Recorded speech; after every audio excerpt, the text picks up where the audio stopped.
in 2017, I delivered a lecture at IIT Madras, and I brought up this issue of religiously profiled sexual grooming in 2017, specifically calling out what's happening in Kerala.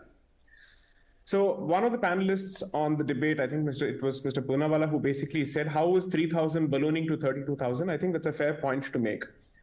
Perhaps let's just flip the tables here and ask a slightly different question. Did we have even 3,000 mob lynchings in this country for us to actually make a story out of it?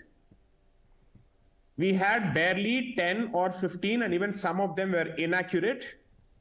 And effectively, India was branded a Lynchistan for that particular issue or episode.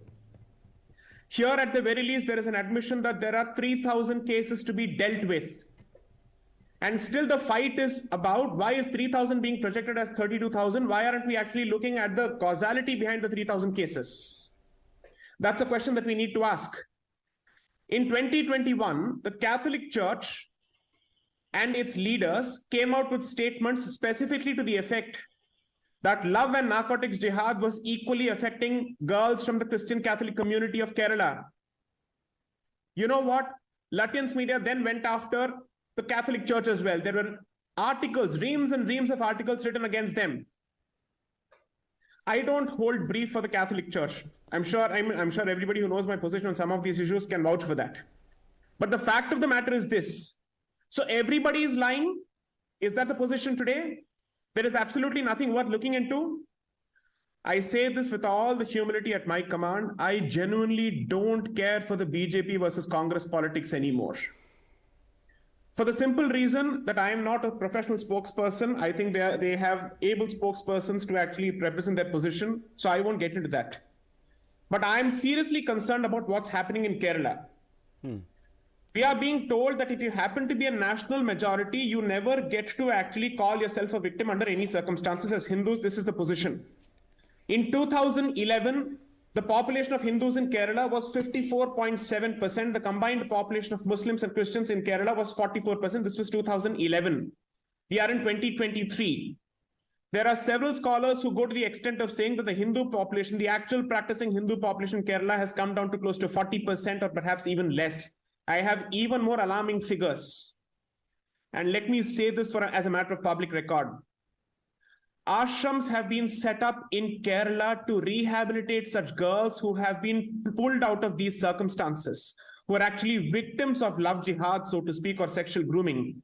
I know this for a fact that some of them reached out to me for legal help because they were being targeted by the leftist establishment and the jihadi establishment of Kerala for actually putting certain facts on record and for rehabilitating these girls and getting them to speak their stories in public domain. This is the reality of what's happening in Kerala. Allow me to also say this.